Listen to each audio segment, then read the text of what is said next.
Hi everybody, this is Lisa from Warren County Community College's library. This video is going to show you a little bit about MLA style formatting, and I'm going to show you how to format a Word document for MLA.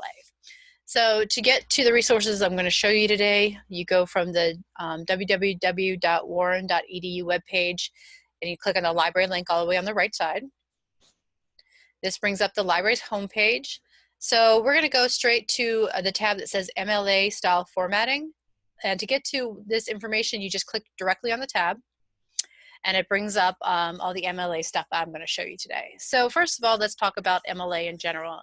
MLA stands for the Modern Language Association, and this association has put together this guide for students and writers for how to format papers, as well as how to cite sources and things like that. Now, MLA is used mainly for humanities classes, and that includes like English, communications, some history, depending on your professor, and also trying to think, ethics, as well as I know Myth and Culture is using it this semester, so those kinds of classes are all using MLA.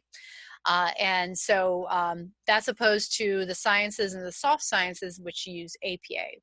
While you're a student at Warren County Community College, you should become familiar with both of them, I hope, but you do need to keep in mind that they're two different styles of citation or citing things and formatting. So you should always make sure you understand what it is your professor is asking you to do in an assignment. And if they're asking you to cite things, then you need to make sure you know which citation style they're using, MLA or APA, and then you know which guide to look at and kind of how to format that paper. So one important link here on this main page is the WCCC's MLA 8 Citation Format Guide. I'm going to open it in a new tab to show you. This is a PDF file that goes over some of the basic formatting for MLA. And then it gives you information on how to cite just about every kind of resource you're going to have while you're a student here at Warren County Community College. So for example, it tells you how to cite your textbooks. And for each kind of source, it tells you what the works cited entry, the format for that, what it should look like. And then it also tells you what the in-text citation should look like. For MLA, the in-text citation is going to be author's last name and page number. There's no comma in between, there's no year, it's just author's last name and page number. For your textbooks, instead of a page number, that might end up being a chapter number or a section number like 9.9, just depending on what you're looking at in your textbook. So it shows you how to cite your textbooks. It also shows you how to cite print sources, so if you have books and things like that. And then down on page 14, it begins showing you how to cite online sources. And that includes any journal articles you get from the WCCC database. So in the databases, especially in EBSCO, there is that citation feature, which is great, and you should definitely use it. However, it's your job and your responsibility as a student to double check that citation that you get from the databases with the citation format here. Okay, so you just want to make sure that everything you get from the database citation is in the correct order, in the correct format, and looks correct against what is here on the in this guide. So for instance, I know that EBSCO often for MLA does not include the access date, and that's really important that you include the access date at the end of any kind of digital resource. So anything you're getting from the web, anything that has a URL, you need to include the access date. So that's one instance I know from the databases where you don't get everything you need for your MLA citation. And for each one, it also gives you an example of what that should look like with an actual example from the databases and so on and so forth. This also shows you how to cite websites. Okay, different kinds of websites. This is the one you're going to use most often, which is the specific page of a website. So when you're looking at a page that you want to cite within your paper and you need to create the works cited entry, what you do is it should be author's last name, comma, first name, title of the page, title of the site, publisher, meaning whoever published that website, date, whenever it was last updated, or the copyright date, and the URL, and then the access date. Now, if you run into an example where there's no author given, you just skip to the next part. Okay, so the title of the page is going to be the title within the title of the site. And sometimes the page title and the title of the site might be the same thing. Sometimes the title of the site and the publisher might be the same thing. And that's okay. You just go ahead and repeat it, but keep in mind the title of the site is in italics, the title of the page is in quotation marks, and the publisher is just normal. Okay, so just keep in mind you might have some repetition in that, and that's okay. That's exactly how it's supposed to be, and you're doing the right thing. There's nothing wrong with that. Other things that it shows you how to cite on here are videos.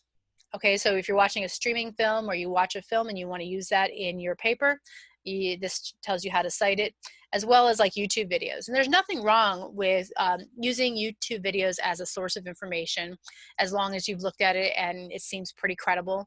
But this gives you how to cite it. All right, so you can use that information within your paper as long as you cite it correctly.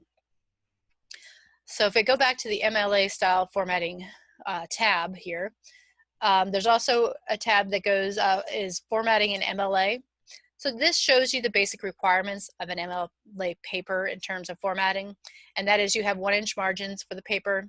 It's double spaced. When you're writing in MLA and APA, you should use Times New Roman or Arial fonts, size 12. So I have had students put it in size 14, and I say, why did you use size 14 when you're supposed to use size 12? And they say to me, well, my teacher looks old, so I made the font bigger. Nope, keep it to size 12. All right, not 12.5, not 13, and definitely not 14, size 12. And then when you are writing, each page should be each paragraph should be indented, and then you're going to have a works cited page at the end of your paper. The works cited page should not be a separate document. It should not be a separate file. It should be included in that single document, and it should all go together in one file.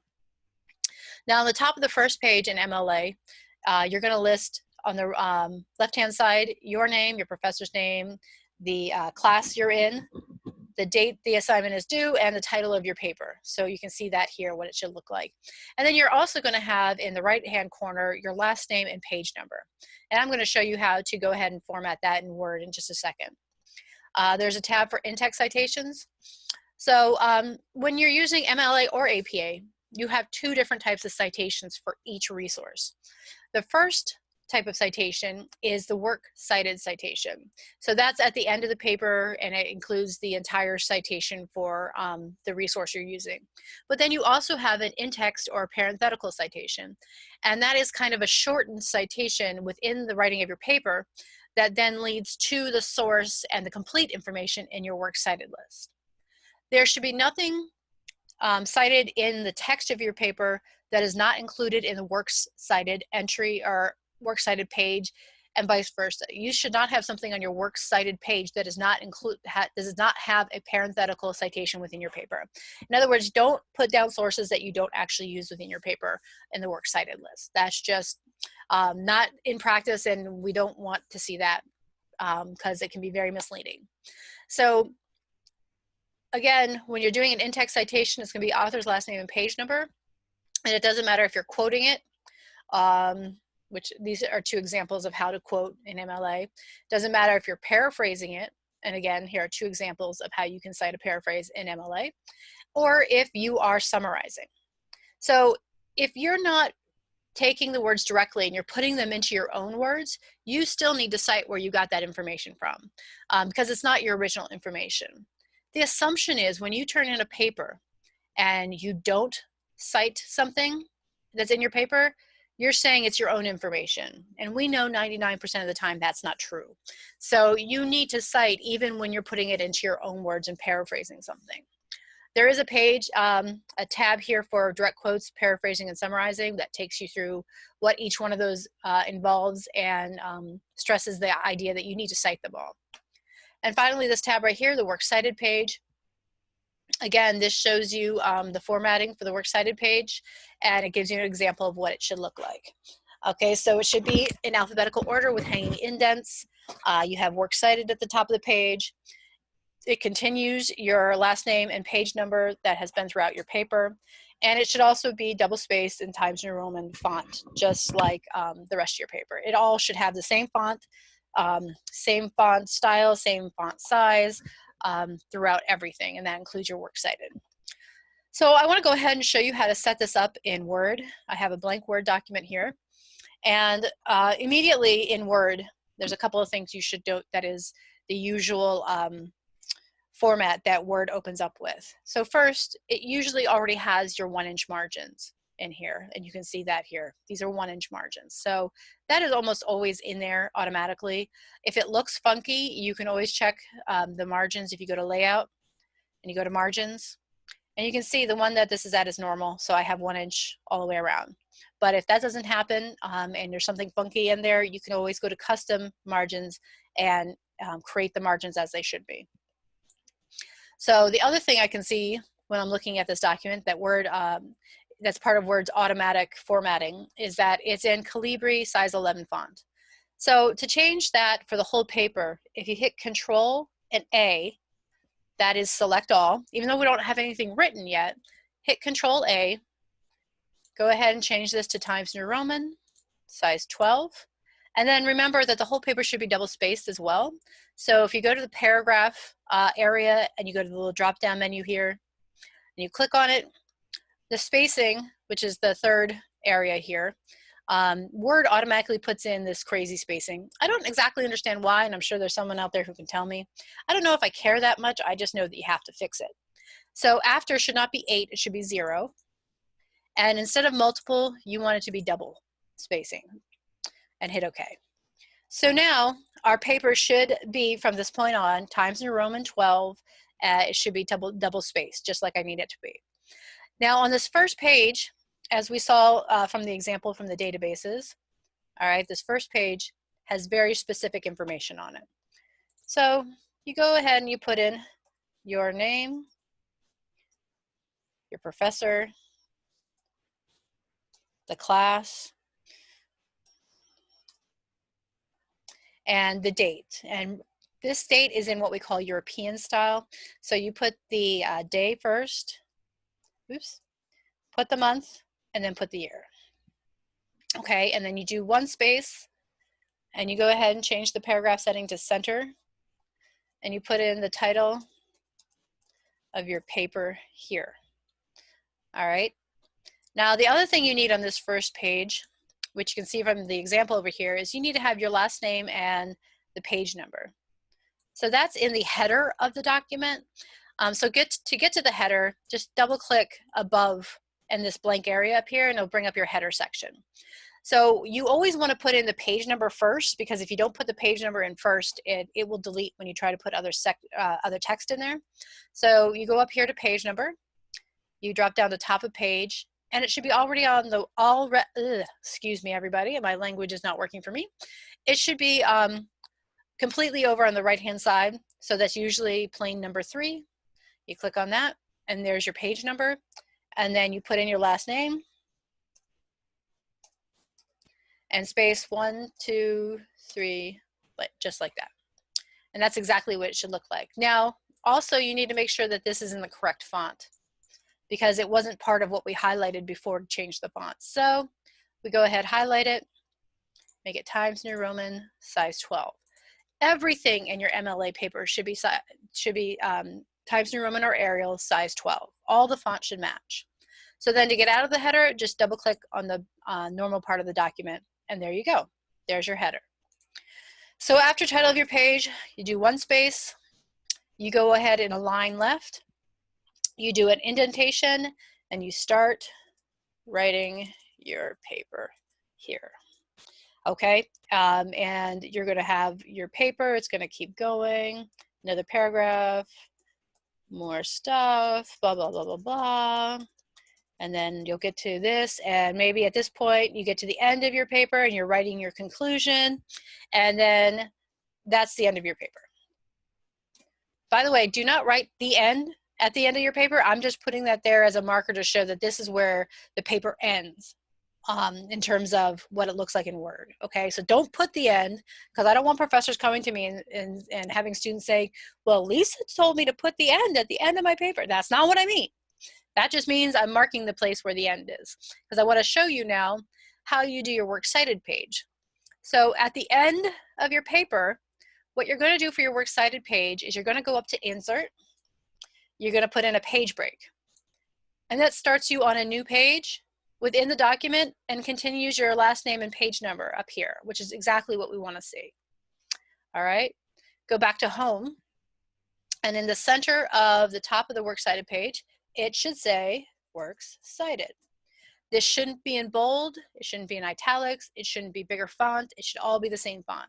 And even if you only have one entry, it's always called Works Cited, okay? Just like in APA, it's always references. It's always going to be plural, no matter how many entries you actually have in your page. So then I hit Enter, I go ahead and align left again, and I've got some citations here that I pulled from somewhere else, and we're just going to go ahead and use them. Let's see here. I'm going to copy a bunch of them, not all of them, because I don't want to show you all of them. And I'm going to go ahead and paste it here. Now, the first thing you can tell, obviously, is that the font is not right and the spacing's not right. Because remember, the entire paper, same font, double spaced. So what I can do is I can go ahead and highlight the whole thing. All right, put it into Times New Roman, size 12. Go back to paragraph over here and get rid of the weird spacing. Should be 0 after double spacing. Now, the other thing that you have on your works cited page is what we call your hanging indent. And so it looks opposite of a normal indent, where the second line, third line, all the lines after the first line are indented. I would really advise you not to do this by hand, because when you do it by hand, sometimes if you need to add things or change things, it can get really messed up and your formatting can look really crazy. I've seen some crazy stuff. So you don't want to put the actual formatting or the actual tabs in yourself. What you're going to want to do is, when you have the whole thing highlighted, up here, still in that paragraph box, the second area is indentation. And over here they have this special. So you want to go ahead and hit hanging. Okay, and then hit OK. And now look, I have my hanging indent. Okay, and you don't put in the line breaks either. Just keep typing the way you normally would when you're writing a paper. You should not be, after this, hitting Enter to put in the next thing. Just let it go automatically. And now everything has double space, Times New Roman 12, and it's has the hanging indent. The final thing that you need in terms of formatting for your works cited page is that your entries should be in alphabetical order. So again, in this paragraph area, not the drop down, but in the area, it has this A to Z with the arrow going down. So that's going to sort it for us. So I click on that. I want to sort by paragraphs, type text, and I want it to go in ascending, which means it's going to go from A to Z. So I hit OK. And now it's in alphabetical order. So I just want to show you a couple things on these citations, because while they are correct citations, I know because I created them, there are some things that are missing from the formatting. So this first example is a poem by Maya Angelou. It was published in the River Reader. Here are the editors, the edition. Cengage Learning is a publisher. It was published in 2017. And this particular poem is found in chapter 1. I think that might be a short story. Either way, it was, excuse me, it was in chapter 1 of the River Reader. So then I put the title of the platform I'm looking at, and for this particular piece, it's from MindTap. You have the URL from your textbook, and keep in mind, anytime you have a URL, you do not have the HTTP // colon. You start at whatever comes after that.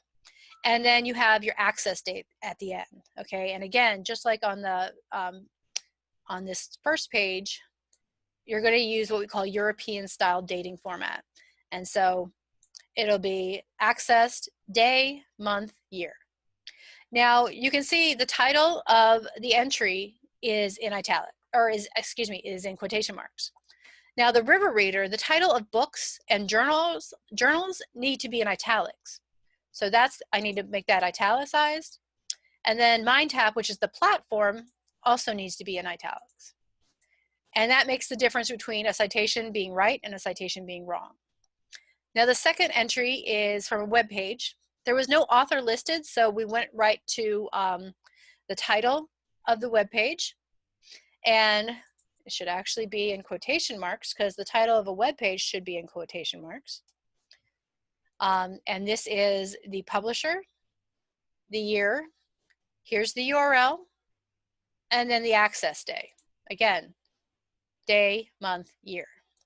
So big charts, because it's the name of the page, again, it's in italics. Excuse me, actually it should be. Because it's the name, it should be in italics. Sorry guys, I don't mean to cause confusion.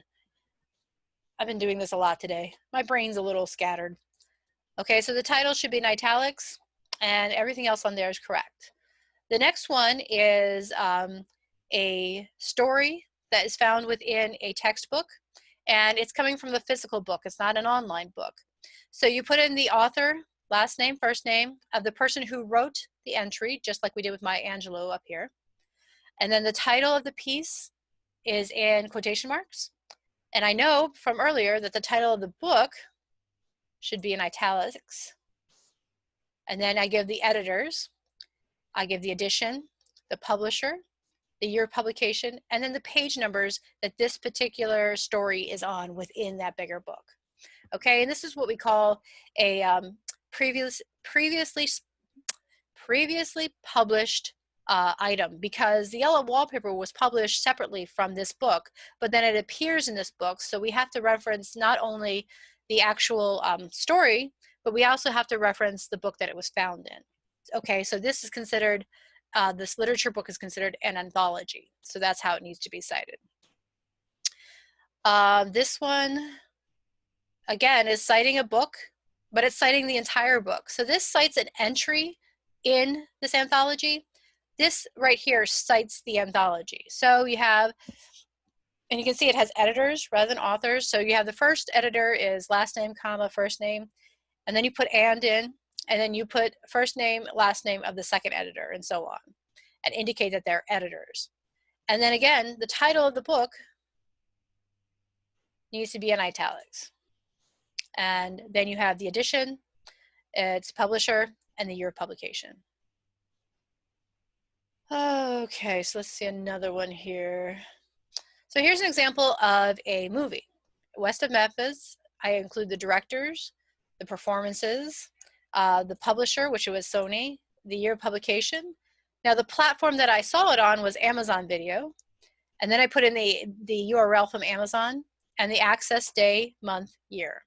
Now for this particular one, it's similar to when you're looking at any of these other ones, any of these other citations, in that the title of whatever it is you're looking at should be in italics. That's the title. And then the platform, which was Amazon Video, should also be in italics. And then you're good to go. So I'm going to show you this last one, and then we'll be done. This is from a journal article from the databases. So you have author's last name, and then author's first name and last name. So anytime you have up to three authors, you would list all three authors in order of their appearance when you're looking at the journal. Okay, anything over three authors, you would just list the first author and then include a comma and then put in et al, E-T space A-L period. And what that means is that there's more than three authors for that particular source, and you're saying that it's this author and the rest of them. Then the title of the article should be in quotation marks. So the title of the journal, because that's the title of the journal, you put it in italics. It gives you the volume number, the issue number, date of publication, and the page number. So the page number is within this journal that this article appeared on when it was originally published. So then we have EBSCOhost, which is the name of the database, also close to the name of the platform. So that would be in italics. This one I've included the DOI, which is you can put in, if there's a DOI number for your article, you can put that in rather than putting in the URL. And again, include your access date. So hopefully this has been helpful for you to see how to format your paper in Word. On the MLA citation formatting area, I do have, under formatting and MLA in general, there are resources here for how to cite in Google Docs, or how to put the template together in Google Docs, and this will walk you through it. It's a template, and there's a template right here for Microsoft Style for Word documents. So you can use those two templates. You do not want to use the template that's automatically included in Word, because it does not work correctly and the formatting is really difficult to mess around with. So I would really, really try to avoid that feature that is found in Word. It really is not helpful, especially for APA. MLA is not as bad. For APA, it's horrific. So while you're doing all of this, and while you're working on your papers and your assignments, I want you to know that you can contact me anytime you need some help. Okay, so I've had students send me web pages and say, Lisa, can I use this web page for my research paper? I've had students send me citations and say, is this the correct kind of citation? You can also send me your works cited list once you put it together, and I will go over it for you. Just make sure you send it in a Word document and not a PDF, because, or a Google Docs document. Send it as a Word document so that I can edit and show you the edits that I make.